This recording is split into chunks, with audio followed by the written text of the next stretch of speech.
There's a kind of betrayal that wakes a person up in seconds when someone is about to be rushed into emergency surgery, and all they ask is for their parents to watch their twins for a few hours. But what they get back is a message calling them a nuisance and a burden because the parents already had plans to see Taylor Swift with the favored sister. The worst part isn't being left alone, it's being reduced to a problem, especially when that same person has been quietly carrying the family for years. People love to say family is where you belong, but there's another truth nobody wants to face: some families only love you when you're useful. So when love turns into a one-way transaction, what's the right move? Keep paying the price just to hold on to the title of good son, or stop before it costs you your entire life? Before we dive into today's story, let us know where you're tuning in from. It's always incredible to see how far these stories travel. And if you enjoy this kind of real raw storytelling, subscribe so you won't miss what comes next. Now, let's listen to him from the heart. I'm Riven Halstead, 31. Cardiology resident at University of Colorado Hospital in Aurora. On paper that sounds impressive, like a life that's locked in stable, respectable. In real life it looks like coffee breath at 5 a.m., scrubs that never quite lose the smell of antiseptic, and a calendar that belongs to everyone but me. And it looks like two 3-year-olds Ren and Cove padding into my room in mismatched pajamas while I'm still half asleep asking for waffles like it's the most reasonable thing in the world. I'm their dad. Full-time. The kind of single parent people say with a soft voice like it automatically comes with a support group and casseroles. What it actually comes with is learning to brush a little girl's hair with one hand while tying a toddler's shoes with the other, remembering daycare show and tell while reading EKGs in your head, and keeping your face calm even when your chest feels like it's being squeezed in a fist. My mornings are a performance. Not for the hospital there, you can look tired.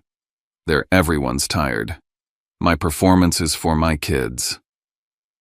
Ren watches my eyes more than my words. Cove copies my energy like a mirror. If I look scared, they get scared. If I look steady, the world stays steady. That's the thing about being the reliable one. You don't just carry your own life, you carry everyone else's comfort too. I'd been that person for as long as I can remember. The one who didn't make things hard. The one who figured it out.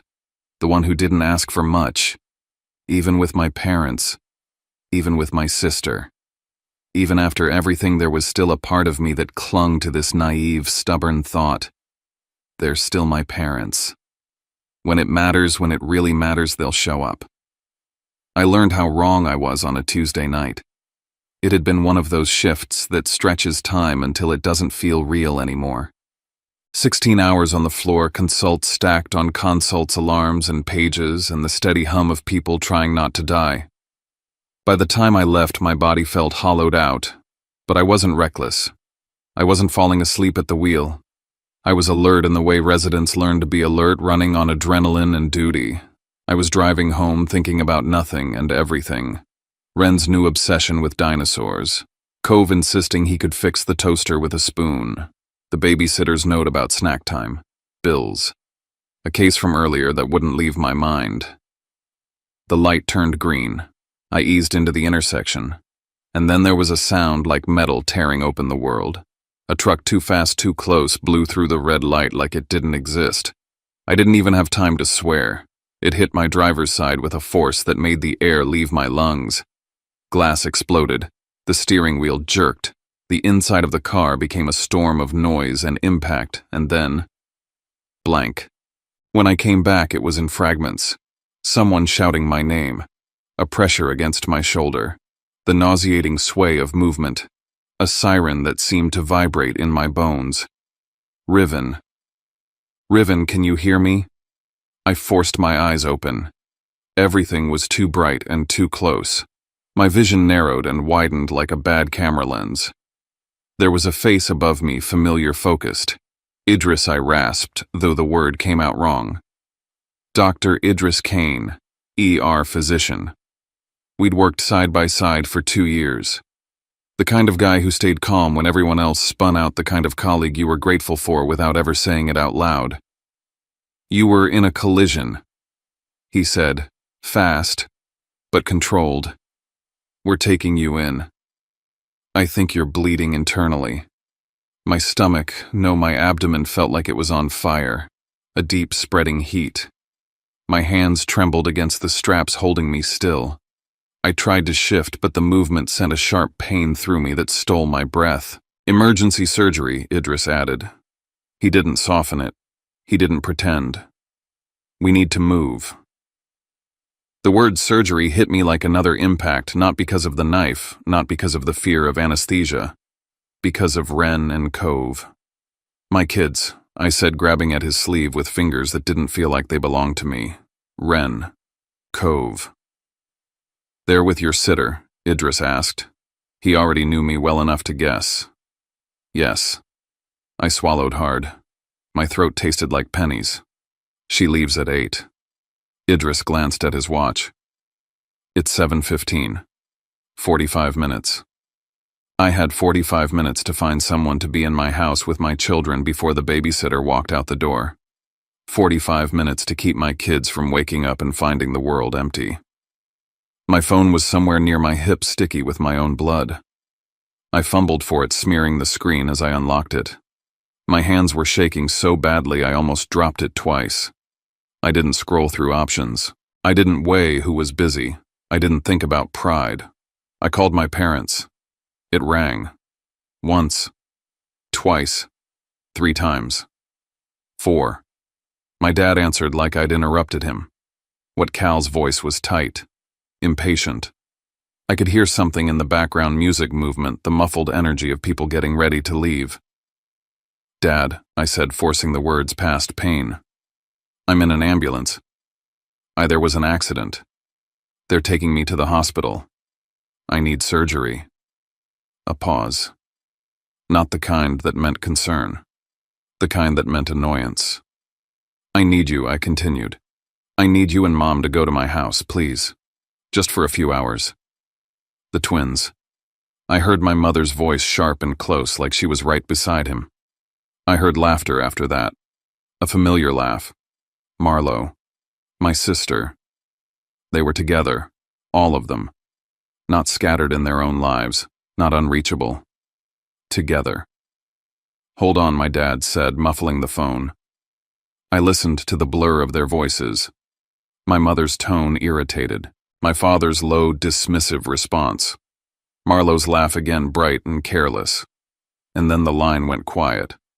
My phone buzzed. Not a callback. A text notification. Family group chat. The message was from my mother, Lorraine. You've always been a nuisance and a burden. We have Taylor Swift tickets with Marlo tonight. Figure it out yourself.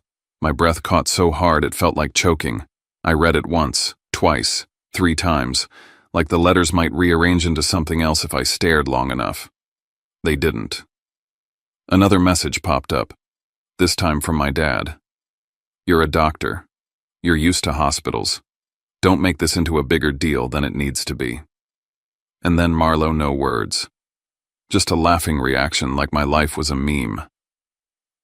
I stared at the screen while the siren wailed on above me, while the ambulance rocked over potholes, while my body tried to leak out from the inside. I wasn't crying. I wasn't screaming. Something inside me just snapped into a clean, cold clarity. This wasn't a misunderstanding. This wasn't them being overwhelmed. This wasn't bad timing. This was who they were when it mattered. Idris was watching me. I hadn't realized he could see the glow of my phone the way my thumb hovered over the messages like I couldn't move. What did they say? He asked carefully. I couldn't answer. Not because I couldn't speak, but because if I spoke, I might break in a way I didn't have time for. My phone's dying, I managed. I need internet. Without hesitating, Idris pulled his phone out and put it in my hand. I used it like a lifeline. I searched emergency nanny services, found one with 24-hour coverage. Called. Explained the situation in clipped sentences the way you talk when you're trying not to drown. I need someone at my house in Aurora, I said. 2 toddlers. Caregiver is leaving at 8. I'm going into emergency surgery. Yes, I'll pay whatever the rate is. Yes, triple is fine. Just get there. They asked questions. I answered. They told me they'd coordinate handoff with my current babysitter. They asked for permission to send daily photo updates. I said yes, yes, yes, whatever you need, just keep my kids safe. It was done in minutes. When I handed Idris his phone back, my fingers were slick with sweat and blood. Can you screenshot those messages, I asked, holding up my own phone, before it dies? Idris didn't ask why. He didn't pretend he didn't understand. Yeah, he said softly. I can do that. I closed my eyes as the ambulance rolled into the bay. My abdomen felt like it was ripping open. But the pain wasn't what scared me anymore. The fear was quieter than pain. The fear was that I had just seen the truth of my family and I could never unsee it. The surgery lasted 4 hours. My spleen had ruptured. I'd been bleeding internally. Idris told me later that if the timing had been a little worse, if I'd waited, if the ambulance had hit heavier traffic, there was a good chance I wouldn't be here. I woke up in a haze of morphine and fluorescent lights, tubes, beeping monitors, nurses checking vitals. A thick ache in my abdomen that made every movement feel like punishment. 5 days in the hospital. Not one call from my parents. Not one text. Not one visit. The nanny service was expensive in a way that made me wince even through medication, but every day I got photos Ren eating strawberries at the kitchen table. Cove wearing his pajamas backward and grinning like he'd invented it. Both of them curled up on the couch with a blanket safe. Fed. Loved in the way kids understand love through presence. Strangers had stepped in where my family had stepped out. Idris stopped by too. Not dramatically. Just a quiet appearance in my doorway with coffee and that steady look like he wasn't going anywhere. How are you feeling? He asked. I stared at the ceiling for a second, then told the truth. Better, I said. My voice sounded like gravel. For the first time in years, I actually feel better. He didn't pry. He just nodded like he knew exactly what I meant. On day 3, I asked the nurse for my laptop. You should be resting, she warned, skeptical. I need to handle something, I said, and there was a flatness to my voice that made her stop arguing. My hands didn't shake when I logged into my bank account. The transfers were there like clockwork. The same amounts, the same dates, the same quiet bleeding I'd normalized. I canceled every automatic payment to my parents.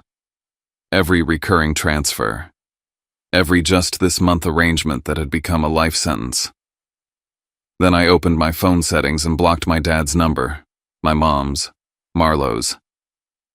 There wasn't a dramatic moment.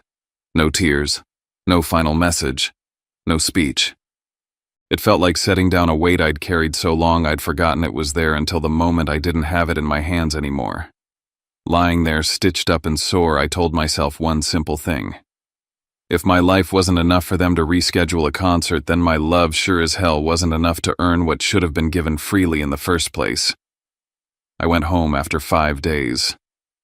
I moved slowly the way you move when your body is trying to remember itself. I kept my face calm for Ren and Cove. I smiled when they laughed. I whispered that Daddy was okay. And for a while, I almost believed the worst was over.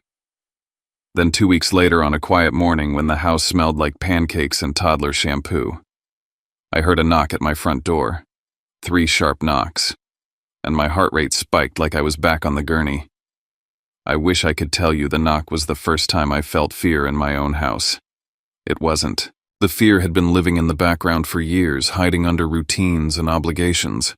It just didn't have a name until that night in the ambulance. After the accident, people asked the obvious questions. Where were your parents? Where was your sister? Who watched the kids? I gave small answers because I didn't have the emotional bandwidth for big ones. I'd say they couldn't make it. I'd say it was complicated. I'd shrug like it didn't matter. But when the house finally quieted, when Ren and Cove were asleep and I could hear the refrigerator hum in the kitchen, I opened my laptop and stared at the spreadsheet I'd been keeping for years. It wasn't dramatic. It wasn't some master plan to expose them. It was just a habit. The kind you build when you don't feel safe. When you're always bracing for the next request, the next emergency, the next we're in a bind. Growing up, love in my family came with a ranking system. Marlo was the star. She always had been. She was 3 years older, effortless in the way some people are. Pretty charismatic, the kind of girl who could walk into a room and instantly become the center of it without trying. My parents lit up around her like she was a battery they needed to function.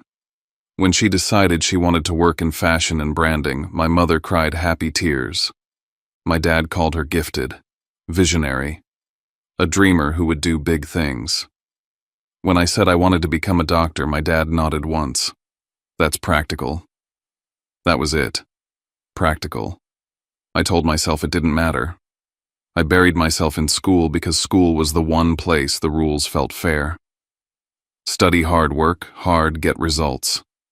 I aced exams, got into a top program, dragged my way through undergrad and med school and residency with my head down. The day I graduated from medical school should have been a turning point. Instead, it was a familiar lesson. My parents showed up late. Not 5 minutes late, 2 hours. My mom hugged me, but she didn't quite look at me. My dad said he was proud, but his eyes kept flicking toward his phone. "Sorry, sweetheart," my mom murmured. Marlo had something important. Something important always meant Marlo. They took one photo with me in the parking lot. No flowers, no dinner, no celebration. They rushed off because Marlo needed emotional support after a meeting, and I stood there in my cap and gown with the sun baking the asphalt and that feeling I'd known my whole life settling in my chest. I was not the moment. I was the obligation. I tried to rationalize it like I always did. Fashion is competitive. Marlo needs more support. Medicine is stable. I can handle it. That last line, "he can handle it," became my identity. 8 years ago, right after I finished med school and started earning real money for the first time, my dad called me one evening. His voice had that strained embarrassment I used to mistake for humility. "Riven," he said, "we're in a bit of a bind. Mortgage is due and things are tight this month. Could you help us out? Just this once. Just this once." I transferred the money that night, no questions, no hesitation. They were my parents. I assumed this was what grown kids did. You help. You don't keep score. But just this once didn't stay once. It became the first of every month. Then it became the 15th.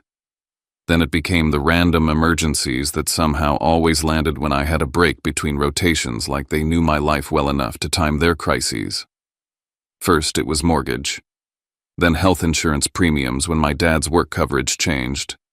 Then car repairs, home maintenance, a roof leak, a furnace, appliances. A string of problems that always sounded urgent and always ended with me opening my banking app and making the numbers move. I never said no. Not once. I didn't brag about it. I didn't mention it to coworkers. I didn't want praise. Honestly, I didn't even want thanks. I wanted a family that felt normal, one where helping didn't turn into a trap. I started tracking the payments in a spreadsheet without knowing why. Maybe it was just the part of my brain that likes data. Maybe it was the medical training that makes you document everything.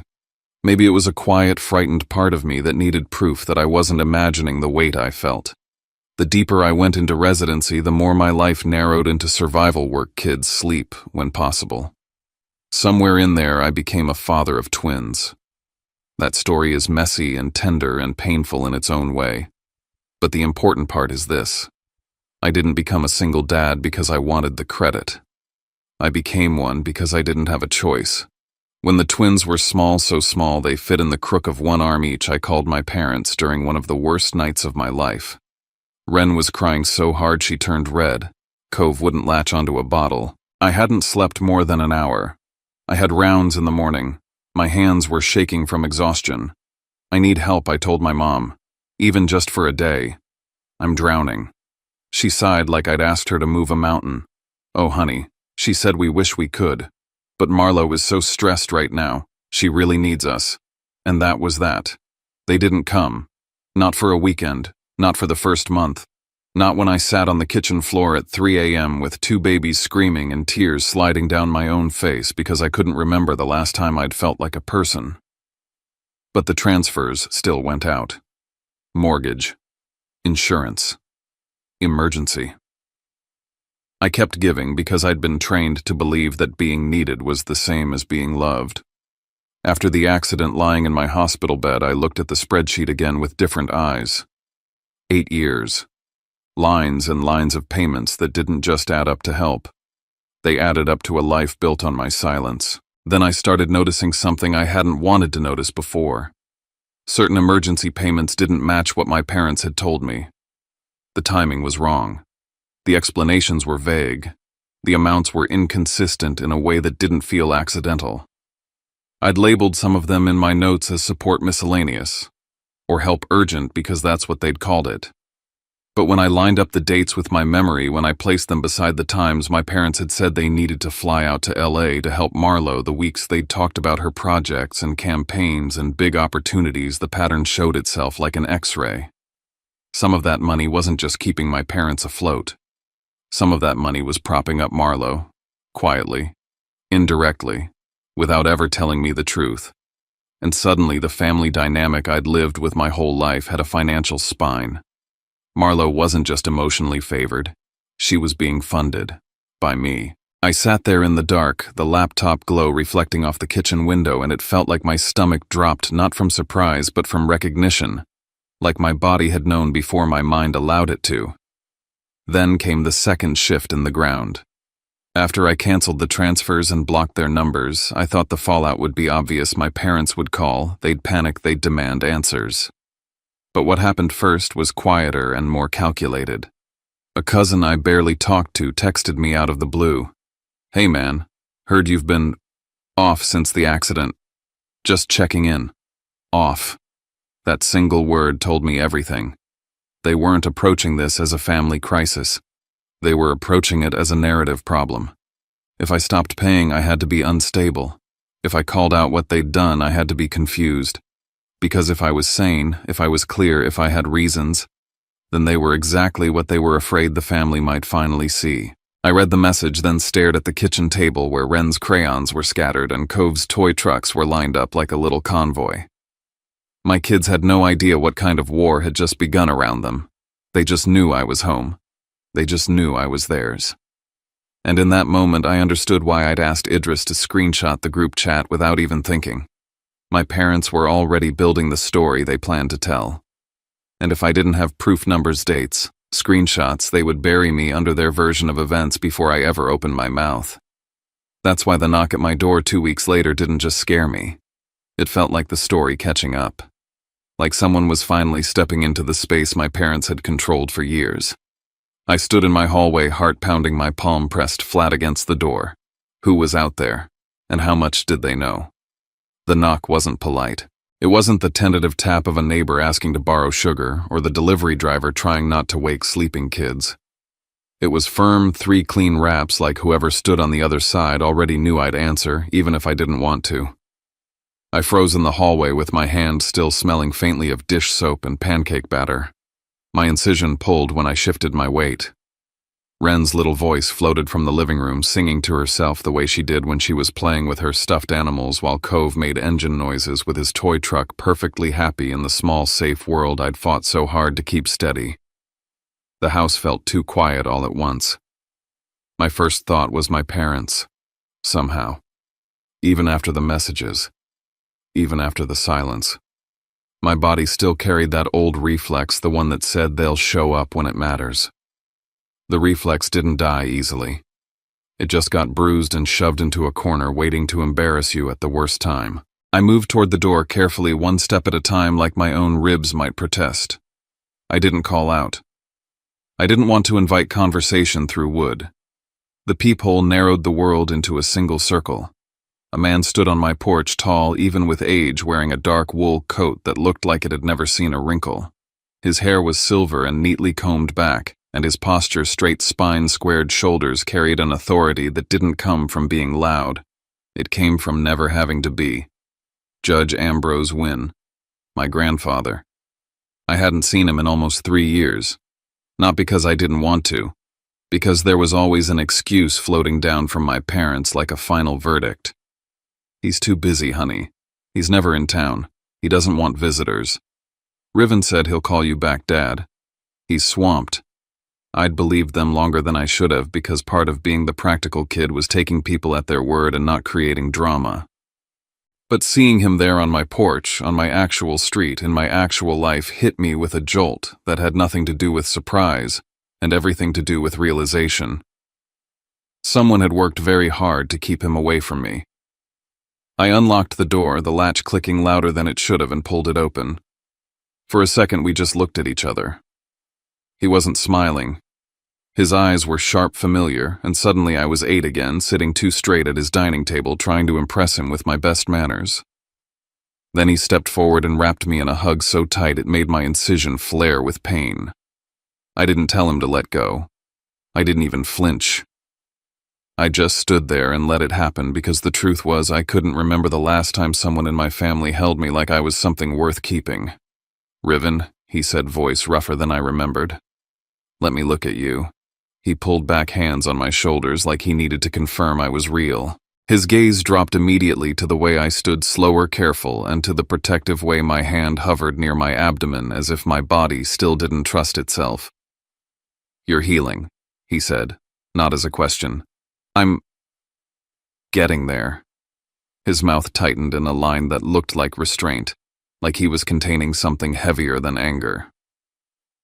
Behind me, Cove's truck noises stopped. Wren padded closer, curiosity tugging her forward. "Daddy," Wren asked. I turned, forcing my face calm because I'd promised myself my kids would never feel the tension I grew up in. "Hey, bud." "Hey, Wren. This is your great-grandpa." Cove blinked up at him like he was assessing a new character in a story. Wren tilted her head, studying his face. My grandfather's expression softened in a way that surprised me, like a door opening quietly. He crouched carefully, despite his age bringing himself down to their level. "Well," he said, and there was warmth tucked under the gravel in his voice. "I've been waiting a long time to meet you two properly." Wren glanced at me for permission. I nodded. She stepped forward and offered him her stuffed bunny like a sacred object.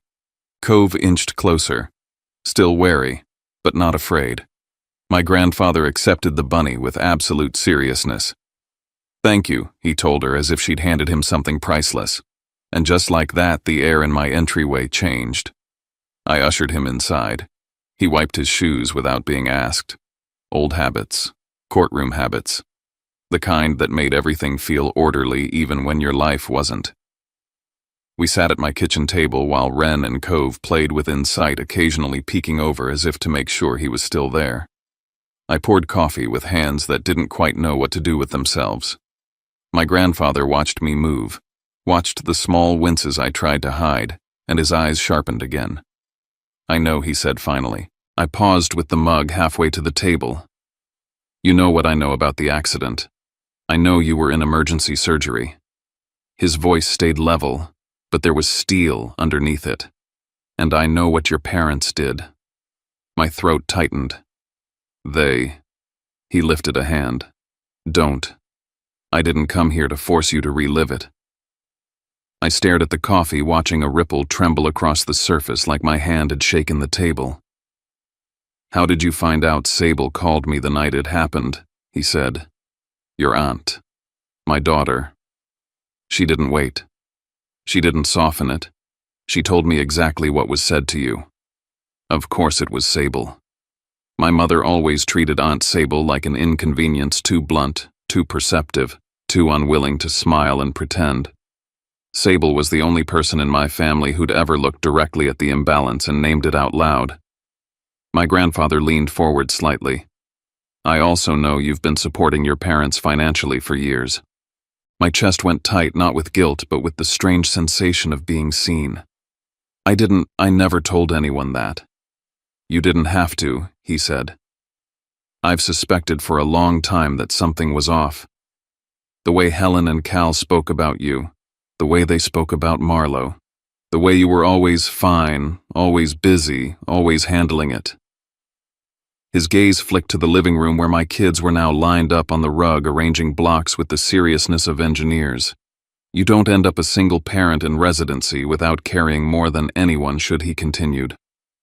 "And yet the stories I heard about you were always controlled. Controlled." That word landed hard. He set his hands flat on the table, palms down like he was anchoring himself. Riven. I've been told for years you don't want visitors, that you don't have time, that you don't want to be bothered. My stomach dropped slow and sick. I never said that. I know he said. Because I know how you are. And because your Aunt Sable confirmed what I already suspected. He didn't say the rest directly, but it was there in the space between us. Your parents have been managing access to you, managing information, keeping you in a role. The giver. The quiet one. The one who doesn't make noise. He reached into his coat and pulled out a cream-colored envelope. The paper looked thick, formal, like something from another era. He slid it across the table toward me. My 70th birthday, he said. Chestnut Hill, Boston, next Saturday. I stared at it, my fingers hovering. The whole family will be there, he added. My pulse kicked up. Grandpa? I'm not doing this for spectacle, he said, cutting through my hesitation with a calm I recognized from every time I'd seen him speak at family events. And I'm not doing it for vengeance. That word hung in my mind anyway, even though he didn't say it like a threat. I'm doing it because if this happens behind closed doors, Helen will deny it. Cal will minimize it. Marlo will spin it. And you'll be left standing there wondering if you're crazy for remembering what happened. I swallowed hard, my mouth suddenly dry. The exact fear I'd been trying not to name. He looked at me steadily. I spent 40 years on the bench. I learned something simple. Facts don't need screaming. They just need daylight. My fingers finally touched the envelope. Then he asked very gently, "Do you have records?" I let out a breath that felt like confession. I have a spreadsheet, bank statements, the transfer history, and the message he asked. I asked Idris to screenshot it, I said. The group chat, timestamps, everything. My grandfather nodded, once satisfied, like a piece had clicked into place. Good. He leaned back slightly. I want you to prepare a summary, by date, by amount, mortgage, insurance, repairs, anything else. And I want you to note what they told you each payment was for when you can. My stomach turned. Why? Because I intend to speak next Saturday, he said. And I intend to ask questions your parents can't answer without lying. The words were quiet, but the promise in them was loud. I looked toward the living room again. Ren was stacking blocks carefully, tongue poking out in concentration. Cove knocked one over and giggled like he'd invented comedy. My life was right there, small and bright and fragile. What if they hate me? I heard myself ask. It sounded younger than 31. My grandfather's expression softened, but his voice stayed firm. The ones who matter won't. He reached across the table and covered my hand with his. His palm was warm and steady. And the ones who do, he said, never deserved you.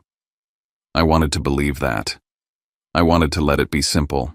But my body still carried a lifetime of conditioning. Family means endure, family means absorb, family means keep the peace. As if he could read that exact thought, my grandfather added, "You're not the one breaking anything. You're just refusing to keep holding up a lie."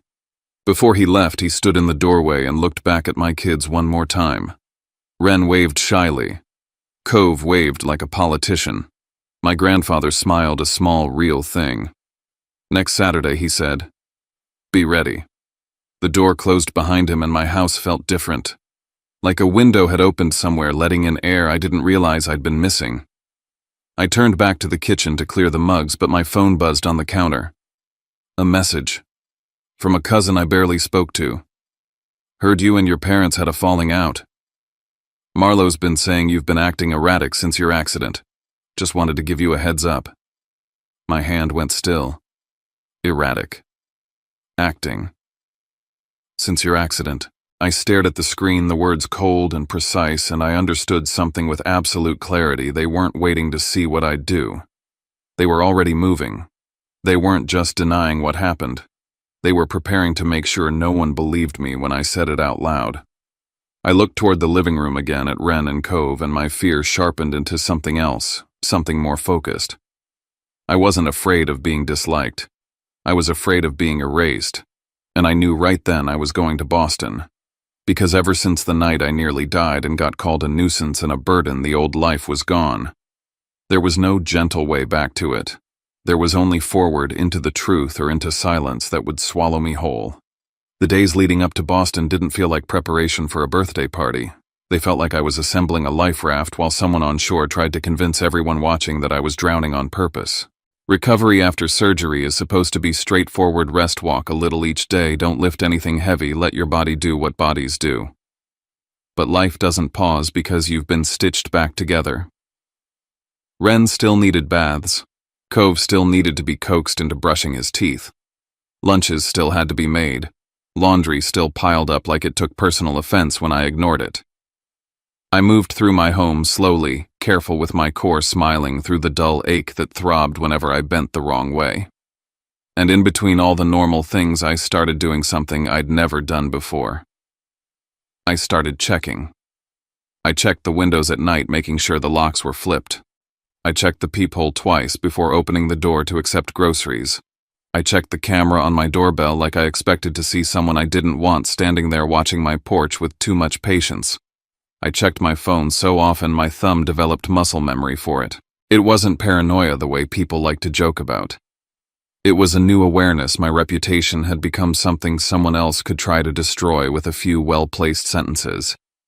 And once that happened, facts wouldn't land the way they should. If they could make me sound unstable, then everything I said could be dismissed with one shrug. He's stressed. He's confused. He's been through a lot. You know how he gets. That was the strategy. I could feel it. So when the house went quiet at night, when Ren and Cove finally collapsed into sleep and the dishwasher hummed like white noise, I sat at my laptop in the dim light of my kitchen and opened the spreadsheet. It looked the same as it always had: rows, columns, dates, notes. But it didn't feel like budgeting anymore. It felt like building a case file. I structured it the way I'd want information presented if I were sitting in a room full of people who didn't know me well enough to trust my voice. Year by year, month by month, I created clear categories: mortgage payments, insurance premiums, repairs and maintenance, emergencies, cash transfers. I added totals at the bottom of each year, then a grand total for the whole 8-year span. 96 consecutive mortgage payments. 96. That number made my stomach tighten every time I typed it, because it wasn't just proof of money, it was proof of time. Proof of routine. Proof of expectation. Proof that just this once had turned into my parents building their entire stability on the assumption that I would never stop. As I organized, the records, patterns I'd avoided seeing for years started to appear with embarrassing clarity. There were months where a so-called emergency appeared right after my mom told me casually that they had to fly out to Los Angeles because Marlo needed them. There were times a vague request hit my phone within days of Marlo posting photos about a new project, a new campaign, a new opportunity. I didn't need access to her bank statements to understand what was happening. I was paying the mortgage that kept my parents comfortable. And I was also, in ways I hadn't fully admitted to myself, helping keep Marlo's life polished, helping keep her shine intact without ever being told the truth. I sat back in my chair and stared at the totals, the cursor blinking like a slow heartbeat. All those nights I'd told myself it was normal, that families help each other, that I could handle it, that it wasn't worth a fight. And then in one single text message I'd been reduced to a nuisance, a burden. Like I was the problem in their lives, not the foundation of it. The next morning, my incision aching from sitting too long, I texted Idris. "Hey, do you still have those screenshots from the group chat?" He responded almost immediately. "Yeah, date and timestamps are visible. I saved them." Relief slid through me like a warm drink. I asked if he could send them, and within minutes my phone chimed with the images: my mother's words in black and white, my father's dismissal, my sister's reaction. I stared at them until the screen dimmed. Then Idris called. His voice was careful, the way it had been in the ambulance. "You okay?" "I'm fine."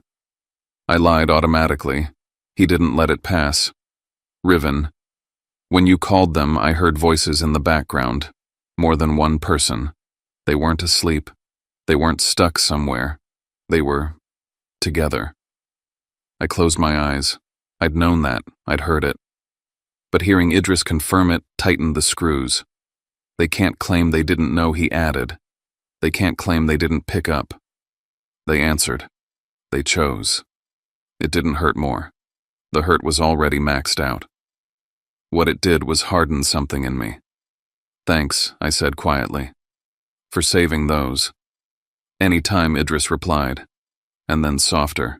You don't deserve what they did to you. After I hung up, I sat at my kitchen table and listened to the sounds of my kids playing, the soft thud of blocks hitting carpet, the occasional squeal of laughter. Those sounds were the reason I couldn't afford to be dismissed as unstable. Because if people believed I was unstable, then the story could swallow not just me, but my ability to be taken seriously as a father, a doctor, a person. 3 days before my flight, Aunt Sable showed up at my door with a tote bag and the kind of expression that meant she wasn't here for small talk. She hugged me carefully, mindful of my incision, and then sat down at my kitchen table like she owned it. In a way, she did. She was the first blood relative who'd shown up without an agenda. Let me see it, she said. I handed her the binder. I'd started assembling printed statements, transfer confirmations, the spreadsheet summary. She flipped through it page by page, her jaw tightening with each turn. This is worse than I thought, she said finally. I didn't respond. I just watched her because hearing someone else name it made it feel less like my private shame. Sable tapped a page with her fingernail. You need a 2-page summary your grandfather can read out loud. Simple, clean, dates, amounts, no emotion. I wasn't planning to speak, I admitted. I was going to let him handle it. He will, she said, but you still need to be prepared. I frowned. Prepared for what? Sable leaned forward, lowering her voice like the walls might be listening. They're not going to argue with numbers, Riven. They'll argue with you. The way she said my name made my throat tighten. They're already doing it, she continued. Marlowe's been calling relatives, aunts, cousins, anyone who matters in that family web. She's telling them you're overwhelmed, that you're spiraling, that after the accident you've been imagining things. My stomach went cold.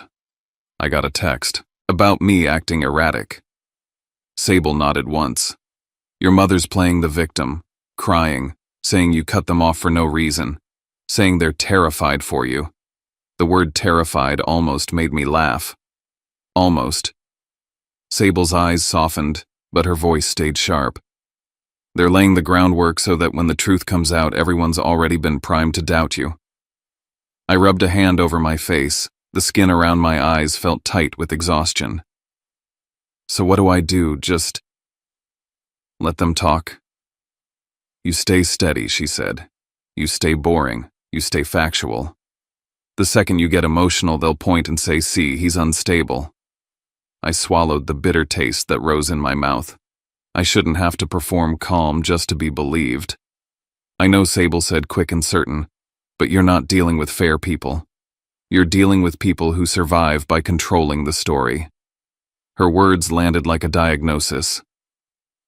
That night after Sable left, my phone buzzed again. A cousin, one of the ones who liked to play neutral, sent a message that tried to sound casual. So, I heard you've been keeping all the statements. My fingers went cold around my phone. They knew. Or they suspected. Which meant the smear wasn't random. It wasn't gossip. It was strategy.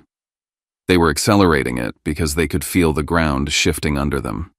I didn't reply. Instead, I went back to my laptop, tightened my summary printed duplicates, and slid everything into a folder that would fit neatly into my bag. The whole time I worked, I kept hearing Sable's voice in my head. They'll argue with you. 2 days before the flight, I called my grandfather to confirm details, pickup time, address, whether he wanted me to stay at the house or a nearby hotel with the kids. He answered on the second ring. Riven. Hey, I said, trying to sound normal. Just confirming Saturday. I'm booking everything now. Good, he replied. I'm glad you're coming. I hesitated. I wanted to make sure you have my address too. In case there was a pause. I don't, he said simply. My stomach dipped. You don't? No, he said. Your mother has always said you prefer privacy, that you didn't want anyone dropping by. that you'd reach out when you could. My grip tightened on the phone. I stared at the wall at the framed drawing Wren had made of our family with 3 stick figures and a huge sun. I never said that I whispered. I know my grandfather said, and his voice changed, softened, darkened with understanding. That's why I'm telling you now. For a moment I couldn't speak. The realization was so sharp it felt physical. The isolation hadn't been an accident. It had been maintained, curated. A controlled environment where I could be used without interference. My grandfather exhaled slowly. Riven, listen to me. Whatever happens next Saturday, you keep your head up. You're not walking into that house to beg for approval. You're walking in with the truth. After I hung up, I sat very still at my kitchen table while the house settled around me. Outside, Aurora was quiet. A normal neighborhood, normal streets, people walking dogs, kids riding scooters. Life continuing like nothing was happening in my chest. Inside, I stared at the folder I'd assembled and understood the real shift that had happened. This wasn't just about money, or even about being abandoned during emergency surgery. This was about control of access, control of perception, control of who I was allowed to be in the family's eyes. And I wasn't going to Boston as a dutiful grandson attending a birthday celebration. I was going to Boston to reclaim the right to exist in my own story. I looked down the hallway toward the bedrooms where Wren and Cove slept, their door cracked open the way they liked it, nightlight glowing soft on the carpet. I didn't know how the family would see me when I walked into that house in Chestnut Hill. As the problem, as the disappointment, as the one causing trouble, or as the person who finally stopped carrying everyone else and decided to stand upright. I didn't have the answer yet. But I knew I was done being defined by people who only loved me when I was useful. The flight from Colorado to Boston felt longer than it should have. Not because of the distance, but because my body still hadn't forgotten what it meant to be cut open and put back together. Every time I shifted in the seat, my abdomen reminded me that healing wasn't a clean line forward. It was a negotiation.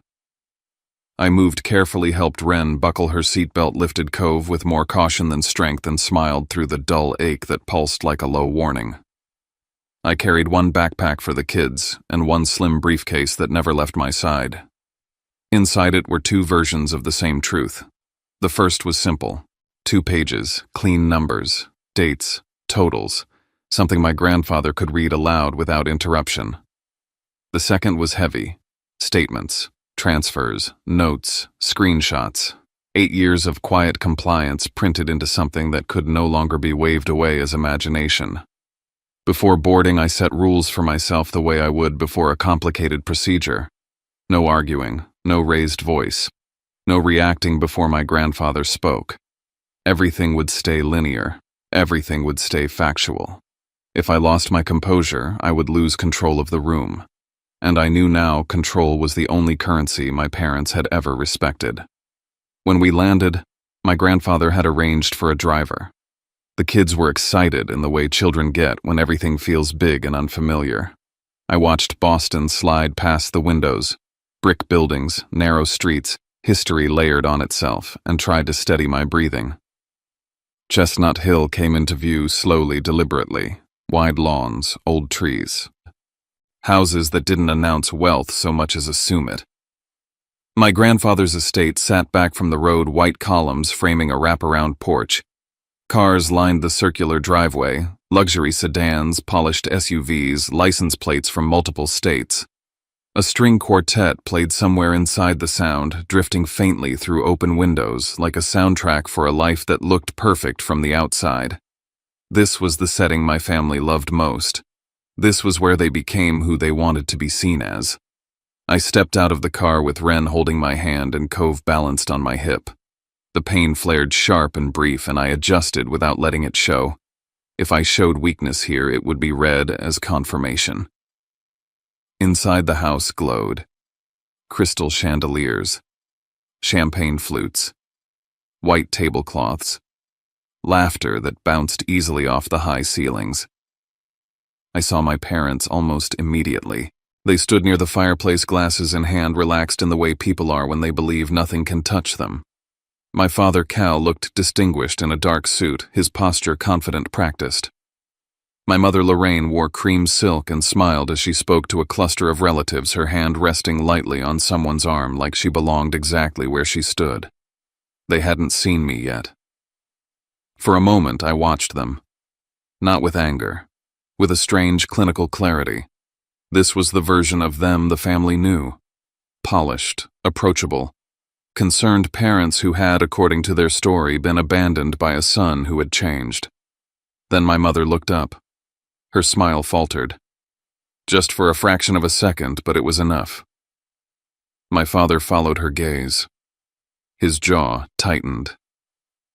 The warmth drained from his face like someone had turned off a light. Marlo appeared at his side as if summoned. She looked flawless. Expensive dress. Perfect hair. The same effortless confidence she'd always carried now, sharpened by something more alert. Her eyes flicked over me, my slower gait, the way I held Cove close before her mouth curved into concern that didn't reach her eyes. "Oh, Riven," she said, leaning in to brush my cheek. "I heard about your accident. Nothing too serious, right?" The words landed soft but strategic. I met her gaze steadily. Emergency surgery. Internal bleeding. Her smile twitched. Mom said it was mostly just a scare. Lorraine wasn't there. She hadn't seen me. She hadn't been in the ambulance. She hadn't been in the hospital room, but she'd already rewritten it. Marlo patted my arm gently like she was calming a nervous patient. "Well, you look okay now. That's what matters." She drifted away, already turning toward another conversation, and I felt the first ripple of unease in the room. Not loud, not dramatic, just a shift in air. A woman I barely recognized, a second cousin maybe, approached me near the drinks table. "I'm so sorry you went through that," she said quietly. "Your mom told us it was just a fender bender." There it was. Not an omission. A deliberate downgrade. I nodded once. It wasn't. Her eyebrows lifted, confusion flickering across her face before she moved on, and just like that I understood the depth of it.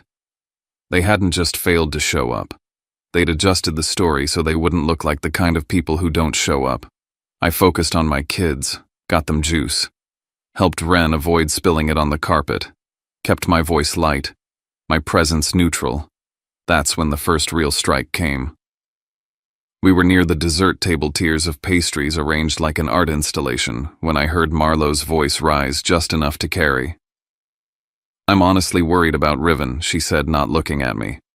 Looking at the small circle of aunts and cousins around her. "The accident really shook him. He's been saying some pretty wild things." Lorraine joined her, dabbing at her eyes with a napkin. "We've tried so hard," my mother said, voice trembling just right. "Calling, texting. He won't respond. He just cut us off out of nowhere." My father stood beside her, silent, shoulders slightly slumped. The image of the wounded parent. Marlo sighed. "He keeps saying we used him, that we took advantage of him. It's heartbreaking." The words floated through the room like a diagnosis. I felt eyes turn toward me. Curious, concerned, doubtful.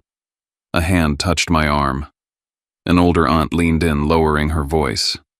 "Sweetheart," she said gently, "are you seeing anyone? A therapist, maybe?" Another voice, softer. "Are you sure you remember everything clearly?" I didn't answer immediately. I didn't argue. I didn't defend myself. I just smiled faintly and said, "I'm fine. Thank you for asking." Then I turned back to Ren and Cove, who were more interested in the tiny forks than in adult politics. That restraint felt like holding a muscle in place while it burned. But I understood the math. Every calm response stole momentum from their story. Every measured breath denied them proof. Across the room, I caught my grandfather's eye. He was watching, not intervening, not rescuing, observing, like a judge letting testimony run long enough for the contradictions to show themselves. The room felt heavier now. Conversations dipped and swelled. People glanced between me and my parents. The string quartet slowed, then stopped. Someone tapped a glass. My grandfather rose from his chair.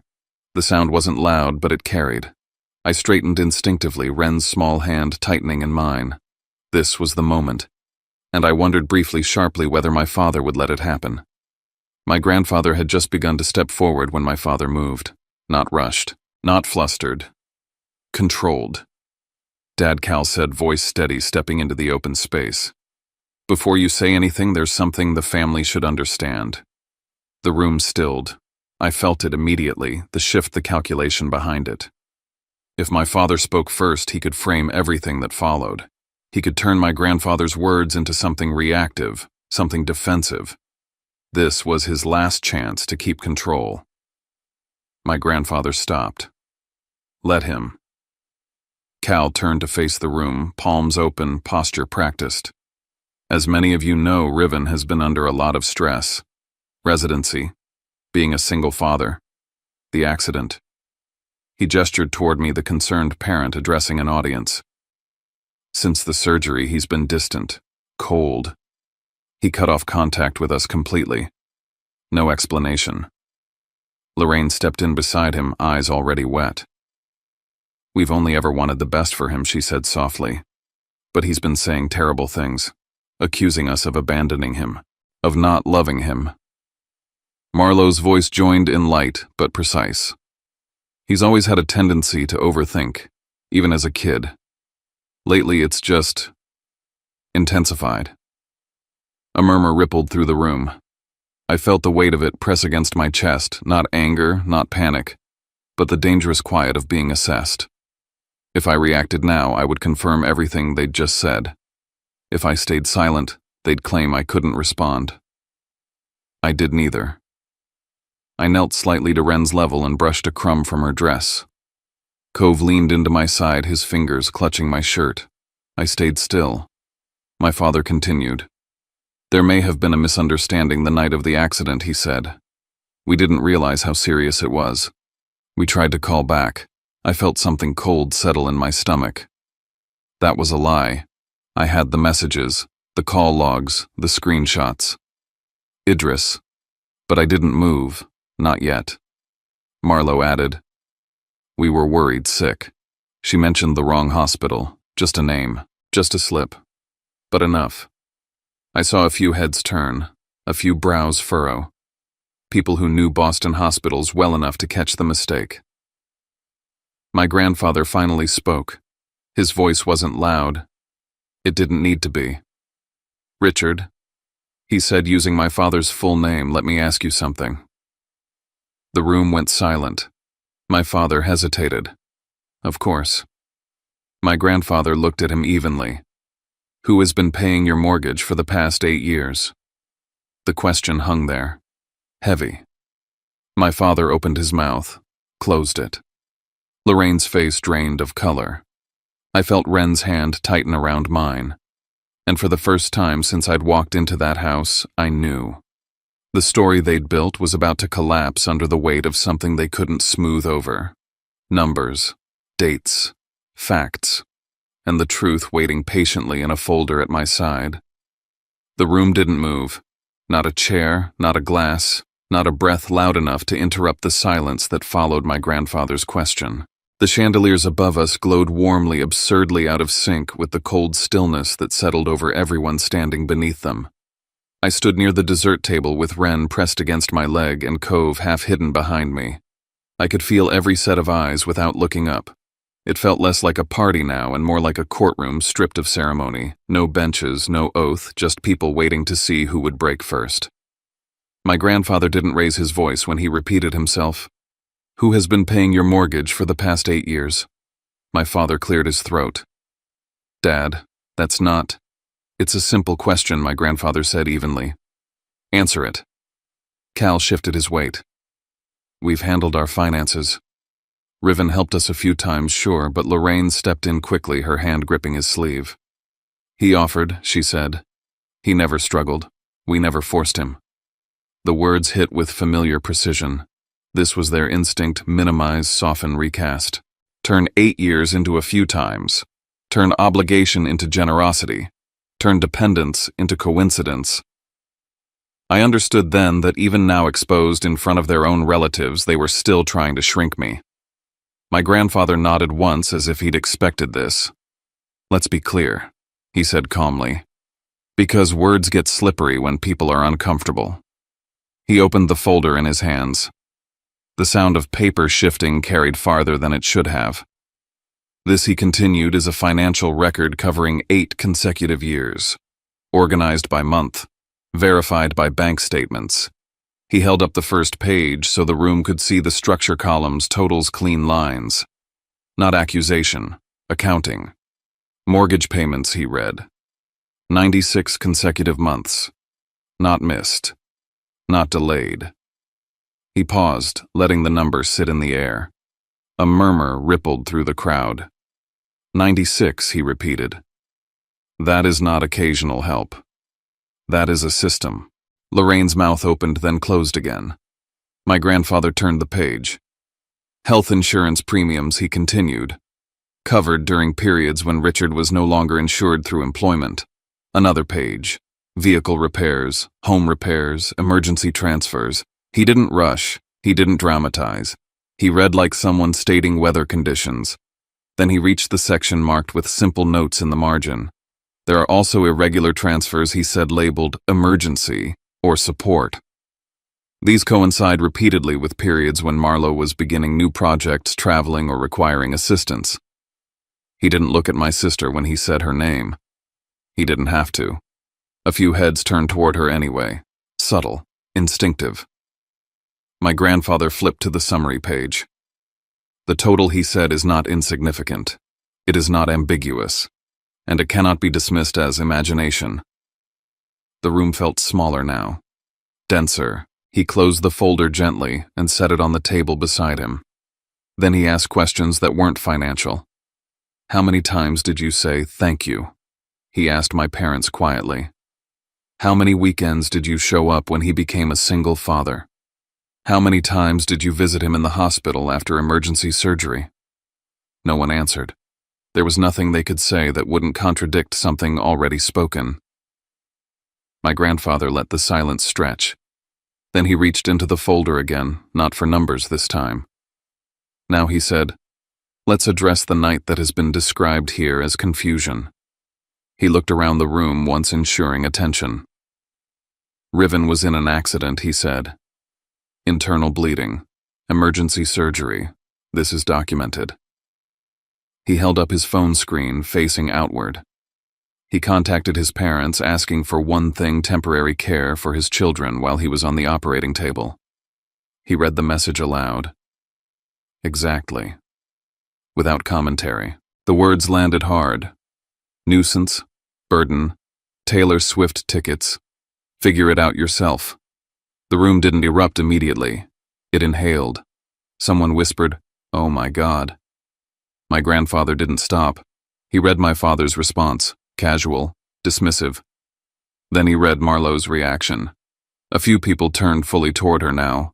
Her face had gone pale, the practiced composure slipping just enough to reveal something raw beneath it. My father stared at the floor. My mother shook her head, tears streaming, but her hands clenched tightly in her lap. The story they'd built couldn't survive this. Not because of anger, because of clarity. People didn't need to be told what to think. They could see it. I watched it happen in small ways. Someone stepping back from my parents, a cousin folding her arms and shaking her head, an aunt reaching out to touch my shoulder just briefly but deliberately. My grandfather closed the folder. I'm not here to demand judgment, he said. I'm here to present facts. What anyone chooses to do with them is their own responsibility. He turned to me.